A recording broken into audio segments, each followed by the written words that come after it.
وكفى وسلام على عباده الذين اصطفى أما بعد. فعن النعمان بن بشير رضي الله عنهما أن أباه أتى به رسول الله صلى الله عليه وسلم فقال: إني نحلت ابني هذا غلاما كان لي. فقال: أكل ولدك نحلته مثل هذا؟ قال: لا. قال: فارجع. وفي رواية: أليس يسرك أن يكونوا لك في البر واللطف سواء؟ قال: بلى. قال: فلا إذا. متفق علیہ۔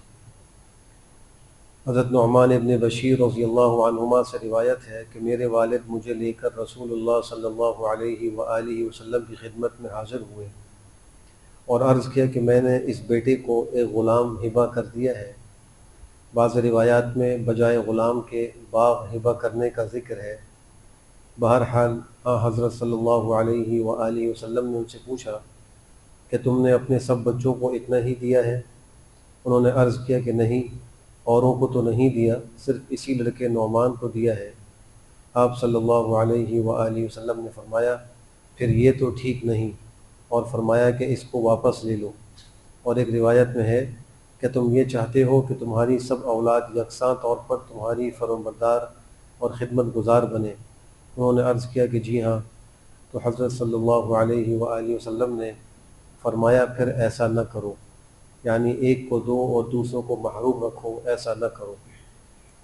اور ایک اور روایت میں ہے کہ نعمان ابن بشیر رضی اللہ عنہ فرماتے ہیں کہ میرے والد نے میری والدہ کے اصرار پر میرے لیے کچھ ہبہ کیا، تو میری والدہ عامرہ بنت رواحہ نے کہا کہ میں جب خوش ہوں گی جب تم رسول اللہ صلی اللہ علیہ وآلہ وسلم کو اس ہبہ کا گواہ بنا دو گے۔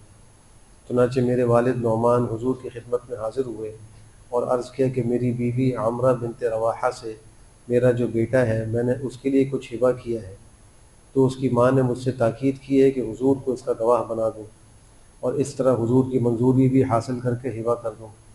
آپ نے ان سے پوچھا کہ تم نے اپنے اور سب بچوں کے لیے بھی اتنا ہبہ کیا ہے؟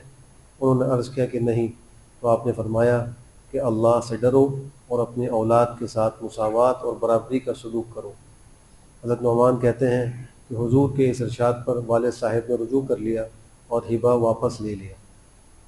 اس سے معلوم یہ ہوا کہ زندگی میں جب بھی اولاد کو کوئی چیز دی جائے تو اس میں برابری کا خیال رکھا جائے۔ بہت سے والدین اس کا خیال نہیں کرتے، یہ بہت سارے فتنوں کا اور فساد کا ذریعہ بن جاتا ہے۔ ایک تو یہ کہ اس کے اندر جو بہن بھائی ہیں وہ آپس میں ایک دوسرے کے دشمن بنیں گے، ان کو حسد ہوگا۔ دوسرا یہ کہ بچوں کے اندر ماں باپ کا ادب کم ہوگا اور ان کے اندر بغاوت کا مادہ پیدا ہوگا، اور وہ یہ سمجھیں گے شاید باپ نے مجھ پر زیادتی کی ہے جو مجھے کم حق دیا ہے اور میرے بھائی کو یا بہن کو مجھ سے زیادہ دیا۔ کچھ لوگ شاید یہ سمجھتے ہیں کہ جیسے مرنے کے بعد میراث کے مطابق مال تقسیم ہوتا ہے، زندگی میں بھی دیتے وقت ایسا ہی ہوگا، حالانکہ شرعی مسئلہ اس طرح نہیں ہے۔ میراث کا تعلق موت کے بعد سے ہے۔ زندگی میں انسان جو دیتا ہے وہ ہدیہ ہے، اس ہدیے میں ساری اولاد برابر ہے، چاہے لڑکا ہو چاہے لڑکی ہو، اس سے مساوات کرنا چاہیے، اس سے انسان کو بڑے فائدے حاصل ہوتے ہیں۔ اگر کسی کو دینا ہی ہے تو برابر کر کے دیں، اور ورنہ اس کو ایسے ہی چھوڑ دیں، پھر انتقال کے بعد بطور میراث کے وہ تقسیم ہو جائے۔ اللہ ہم سب کو بہتر عمل کی توفیق نصیب فرمائے۔ الحمدللہ رب العالمین۔